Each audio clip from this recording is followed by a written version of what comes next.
Scientist کہتے ہیں water لے آ کی role in the origin of life, اور وہ ٹھیک ہی کہتے ہیں۔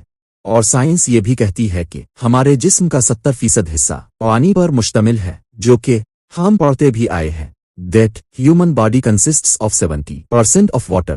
لیکن یہاں پر غلطی ہے، اور یہ پورا سچ نہیں ہے، اور اس پانی کی حقیقت قرآن نے بہت پہلے بتا دی تھی۔ آئیے سمجھتے ہیں کیسے۔ اللہ پاک قرآن پاک میں فرماتے ہیں، اور ہم نے ہر جاندار چیز پانی سے بنائی۔ قرآنی لفظ ماں جو کہ اس آیت میں آیا ہے، جس کا ترجمہ ہے پانی، اور اکثر لوگ سمجھتے ہیں کہ اس کا مطلب صرف پانی ہے، لیکن قرآن کا یہ لفظ ماں اس سے کہیں زیادہ گہرا ہے۔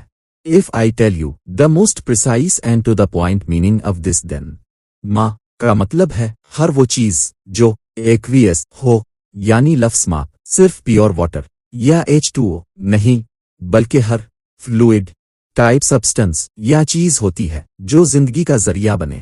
اور ہمارا جسم خود ایک چلتی ہوئی ایکویس سسٹم ہے، جہاں خون، سائٹوپلازم، ایمنیوٹک فلوئڈ اور کمپلیکس ایکویس سلیوشنز ہوتے ہیں، لیکن یہ سب H2O نہیں ہوتے، مطلب پیور پانی نہیں ہوتا، بلکہ پانی ان کمپلیکس ایکویس سلیوشنز میں ڈیزولو ہوتا ہے، اور باقی ڈیفرنٹ ایکویس فلوئڈ ٹائپ لکوڈ ہوتے ہیں۔ اور چونکہ ہم ماں سے بنے ہیں تو وہ ہمارے اندر موجود بھی ہے، اور یہی تو قرآن نے لفظ ماں میں فرمایا وتھ کمپلیٹ ایکیوریسی۔ ماشاء اللہ، سبحان اللہ۔